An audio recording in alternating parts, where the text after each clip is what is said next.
Imaginez un tsunami, mais pas un tsunami d'eau, non, un tsunami d'argent. Un tsunami complètement invisible qui, pendant des décennies, a déferlé sur l'économie française en redessinant absolument tout sur son passage. Voilà l'image choc qu'utilise un rapport d'Elucide pour décrire une force économique absolument colossale et pourtant très mal connue du grand public. Alors on va plonger dedans. C'est quoi exactement cette force? D'où vient-elle?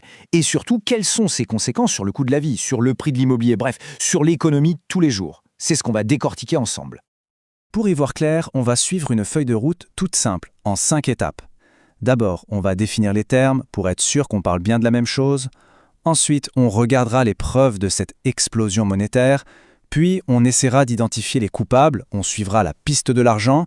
Et pour finir, on fera le lien avec un sujet qui nous concerne tous, l'inflation.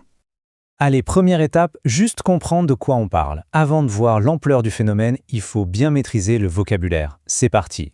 La masse monétaire, qu'est-ce que c'est? Eh bien en fait c'est tout simple. C'est la quantité totale d'argent qui circule dans une économie. Ça comprend les pièces et les billets qu'on a dans nos poches, bien sûr, mais surtout, ça inclut tout l'argent qui se trouve sur les comptes en banque. C'est en quelque sorte le carburant qui fait tourner l'économie. Pour mesurer cette masse d'argent, les économistes utilisent 3 grandes catégories, qu'on appelle des agrégats. D'abord, il y a M1. Ça, c'est l'argent qu'on peut utiliser tout de suite, l'argent liquide, les espèces et les comptes courants. Ensuite, il y a M2, qui inclut M1, plus l'épargne qu'on peut récupérer facilement, comme le livret A par exemple. Et enfin M3, l'indicateur le plus large, qui reprend M2 et y ajoute des placements un peu plus long terme. Et pour bien comprendre, l'image des poupées russes utilisée dans le rapport est juste parfaite. C'est exactement ça. M1, c'est la plus petite poupée, qui est à l'intérieur de M2, qui elle-même est à l'intérieur de la plus grande M3. C'est une façon très claire de visualiser comment tout ça s'emboîte. Ok, maintenant que les bases sont posées, on passe aux chiffres. Et là, préparez-vous, parce que les données présentées dans ce rapport sont, pour le moins, spectaculaires. Voici le graphique clé, le cœur du réacteur. Regardez bien. En l'espace de 40 ans, la masse monétaire totale en France, M3 donc, a plus que triplé. Et attention, on parle en euros constants, c'est-à-dire en enlevant l'effet de l'inflation. On est passé de 1000 milliards à 3500 milliards d'euros. C'est une augmentation absolument colossale. C'est ça notre océan d'argent nouveau. Mais le chiffre le plus fou, le plus dingue, il concerne M1, c'est-à-dire l'argent le plus disponible, celui sur les comptes courants. Entre le début des années 2000 et 2021, ce montant a été multiplié par 5. Oui, vous avez bien entendu, quintuplé. C'est une croissance explosive, tout simplement. Bon, une telle explosion, ça ne sort pas nulle part, forcément.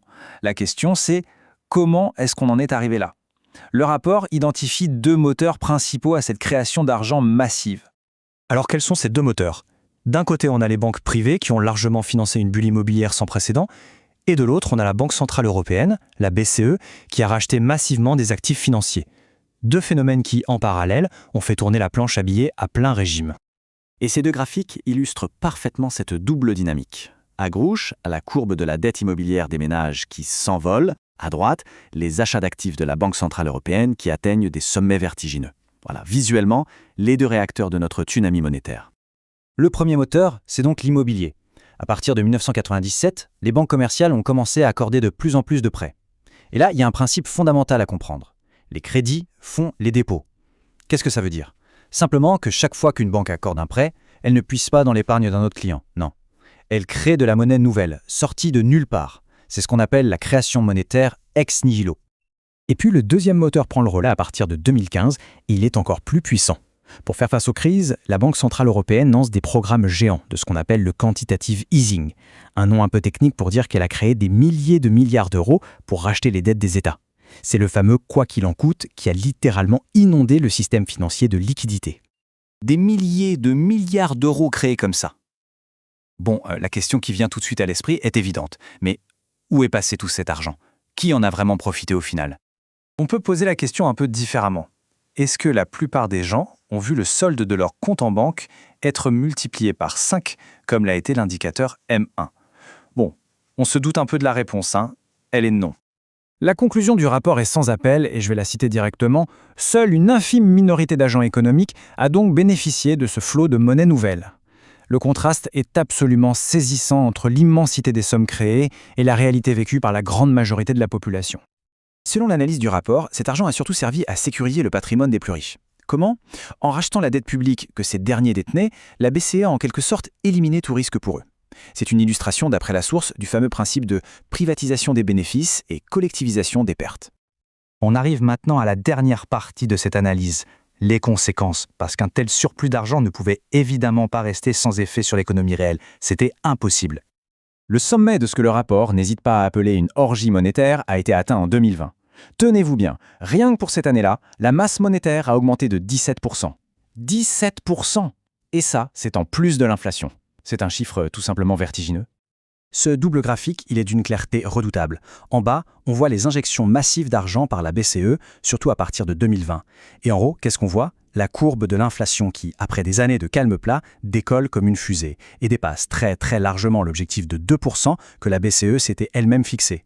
La corrélation dans le temps est, pour le moins, frappante. Le point qui est absolument crucial ici, c'est que cet argent n'a pas seulement fait grimper le prix du chariot de course, non, il a aussi et surtout provoqué une inflation des actifs, c'est-à-dire une flambée des prix de l'immobilier, des actions. C'est une forme d'inflation qu'on oublie souvent dans les calculs, mais qui a un impact direct et énorme sur la vie des gens, notamment sur la difficulté à se loger. Et ce n'est pas une analyse faite après coup. La Banque des règlements internationaux, qu'on surnomme la Banque centrale des banques centrales, a admis elle-même dans un rapport que les décideurs avaient peut-être négligé l'information que donnait la croissance monétaire. En d'autres termes, et selon la source, ce retour de l'inflation était tout à fait prévisible. Ce qui nous amène donc à la question finale. Après 2 décennies d'une politique monétaire qu'on peut qualifier d'ultra facile, une véritable fête de l'argent qui a principalement enrichi une minorité et qui a préparé le terrain à l'inflation, la question n'est plus de savoir si la fête est finie, mais plutôt la gueule de bois économique est-elle maintenant inévitable? C'est sur cette question que cette analyse nous laisse réfléchir.